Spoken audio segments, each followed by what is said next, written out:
All right, the ball rolls at distance of 2 pi r with each rotation, and therefore in 15 revolutions it will move 15 times 2 pi r is equal to 3.5, because that's what they gave. From there you can just do the simple math and find the radius, isn't it? And then double it to find the diameter. So the radius is 3.5 divided by 15 times 2 pi, which gives you 3.7 times 10 to the negative 2, multiplied by 2 because they're asking you to find the diameter. And that's the answer, 0.074.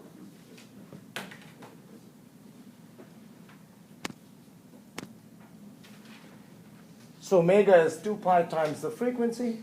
Frequency is 2500 divided by 60. You get it in rotations per second. Plug the number in and you get 261.8 radians per second. Anybody got that before I? Okay.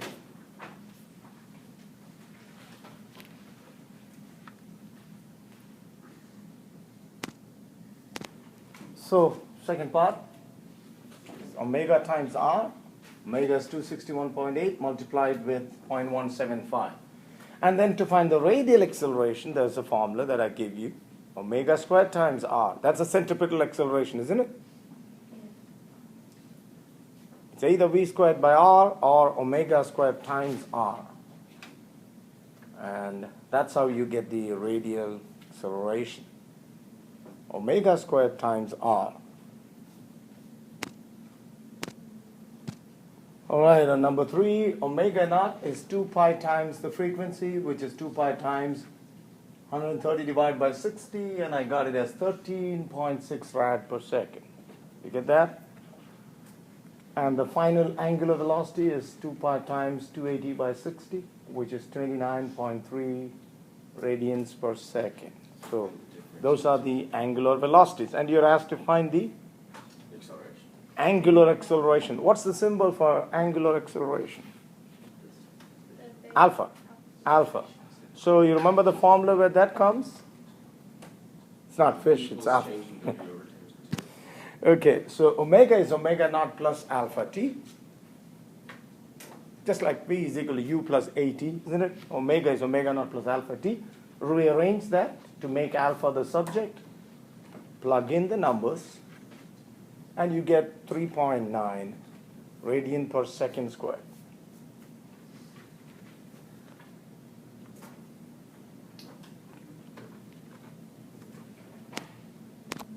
Okay, here it is. That's the B part after 2 seconds. So first you have to find your omega after 2 seconds. So 13.6 plus 3.9 times 2. So 21.5 radians per second. And then radial acceleration is omega squared r, which gives you 160 meter per second squared. And tangential acceleration is r alpha. Does anybody remember that relation? Just like velocity is r times omega, you also have tangential acceleration is r times alpha. So that gives you 1.4 meter per second squared. Okay, number 4, everybody should have got omega naught is 2 pi f, 850 by 60, and you get 89 radians per second. And then omega is 0, so omega squared is omega naught squared plus 2 alpha theta. And then alpha is that. And then I said, okay, did you see what I did there? Let's stop there a little bit and see. Focus on this part. That's what I was talking to you about. 2 times theta, and theta is 1500 times 2 pi. Did you notice that?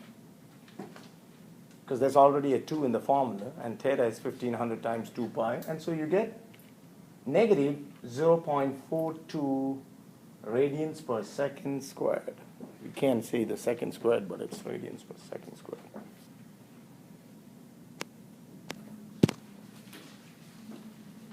Okay, the second part.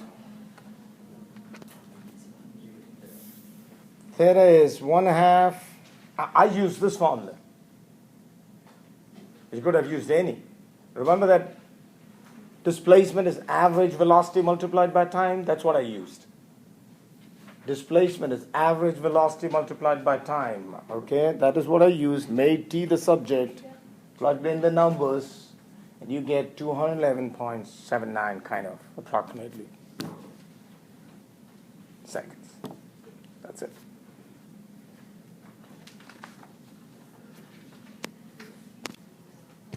Number 5, 95 kilometer per hour is times 5 by 80. Okay, so sorry for that error. And the second part, the final angular velocity is 0. Therefore, 0 minus 31.25 by negative 4. And you realize that negative divided by negative becomes positive, and time cannot be negative anyways. So that's it. Number 6. Tau is RF sine theta. Here theta is 90 degrees because it's perpendicular. Sine 90 is 1. Force is tau by R. 88 divided by 0.28, 310. How do we get that big difference? Well, because you need two significant figures, so you're right. Okay, 310 Newton. That's fine. And then B part. Okay, since there are 6 points, F is tau by 6R, 6 times R, the new R. Do you see the radius? I brought in the 6, but there is the radius there. And that is in meters. 15 divided by 2 is 7.5, right? And then you have to divide it by 1,000 to change it into meter. That's how I got 0.0075.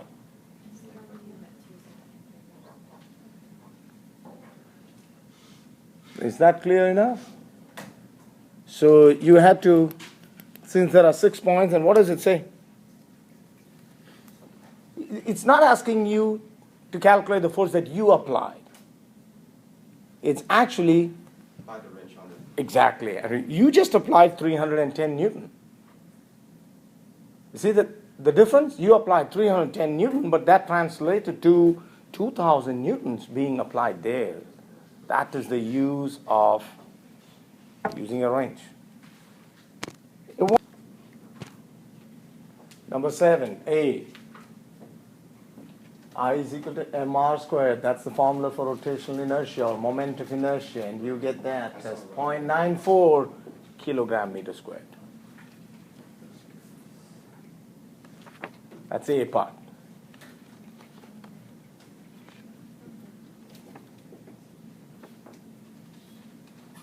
In the B part, the torque needed is the same as the torque caused by friction, isn't it? I just told you that.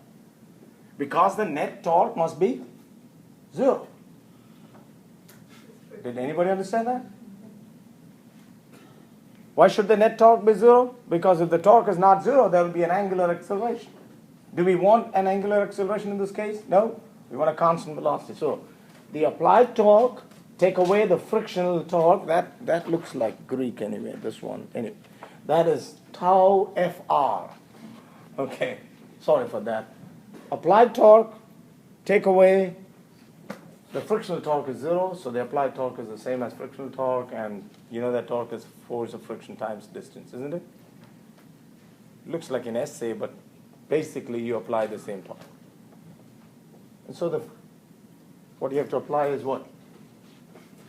2.4 times 10 to the negative 2 meter Newton.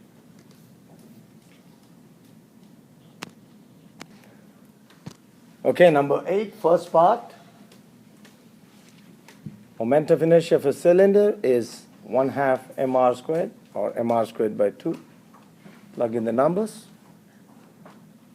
Because you got to change, it's in kilograms, and centimeter you got to change into meter. That's why you have 8.5 times 10 to the negative 2, which is dividing 8.5 by 100, isn't it? Okay. Squared, and you get 2.0953 times 10 to the negative 3 kilogram meter squared.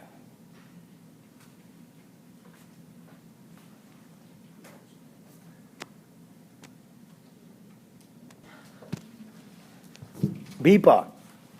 find, I said friction, I meant find the torque due to friction.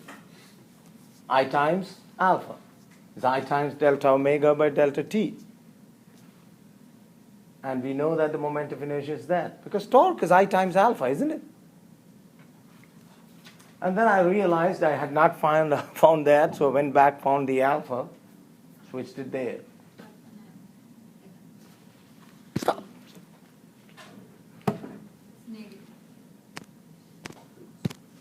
Okay, the net torque should be the applied torque plus friction. I've been saying that for so long. That's I alpha.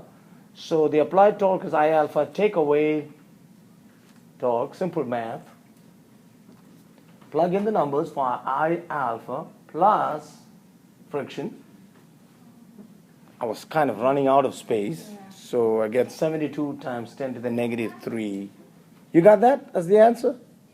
Don't do that dance.